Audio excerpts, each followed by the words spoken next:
Ethan, congratulations. You've just signed a 3-year extension with the Reds. Just how do you feel, mate? Oh, just super excited to stay here for another 3 years and move into a more progressive role. It's been a big week for you personally, this contract, and you've made your A-League debut. Just talk to us about how that was for you. I think for myself, my family, friends, all just super excited that finally been given the opportunity that has been a long time coming. Just super excited. Talk to us about the conversations you had with Carl and the coaching team in the lead up to that game in the Central Coast. Was that game a reward for your hard efforts? I think so. I think it was just a reward for persistence over time. Obviously, time come towards the end of the season where there was a moment for me there to play in a so-called nothing game. Didn't need points for anything, so I think it was just a really good opportunity for me to step out onto the pitch and make my A-League debut.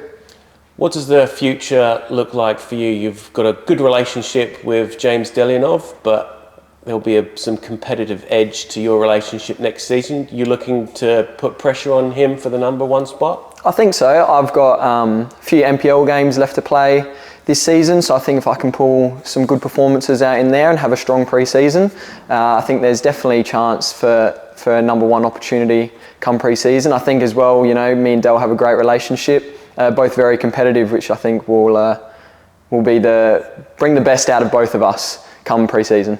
It's been a big year for goalkeepers at the club. Stephen Hall and Joe Gauci moving to the UK, Delhi signing a contract, and now yourself. No doubt, partly because of Eugene Galekovic's role at the club. Talk to us about your relationship with Eugene and how much of an impact he's had on your career thus far. I think whilst being here at the club, even at the youth team, Euge's always been a great mentor. Like I said, down at youth team, always coming down to watch, give me a few hints and tips. Now coming up to the first team, obviously first few years had to be very patient. Obviously I was a young keeper. He's always been a huge role model as well. Being an Adelaide boy, the figure he is at this club, always someone to look up to, and I think first of all he's just a great guy. So if I've ever had any questions or tips or pointers, he's always been there to give me a hand. Good stuff. What does your future look like on the international stage for you? You obviously want to go as far as you can. I would love to be a Socceroo one day, but there's a lot of hard work that's between now and then. Obviously coming up there's a few Olyroos camps still to be had, so I would love to push into those. Talk to us about your footballing journey, what clubs you played at, any coaches that you'd like to thank that you've worked with up to this point? I think over the years, just both my junior clubs, started at Salisbury United, moved on to Raiders, both foundations of just learning the game.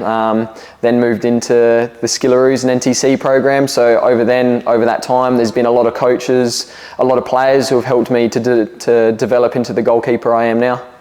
And just lastly, we at the club, we pride ourselves in giving young players like yourself the opportunity to play at the highest level.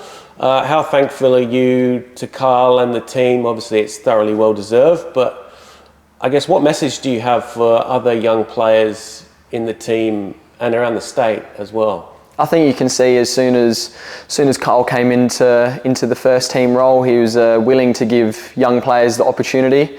And I think you've seen that paid off with a lot of youngsters heading overseas. Like you said, there's Joey, there's Stevie, Bover's just gone now as well. And I think that gives us young players still here at the club, something to strive for, to know that our coach has faith in us if we have to step up and play.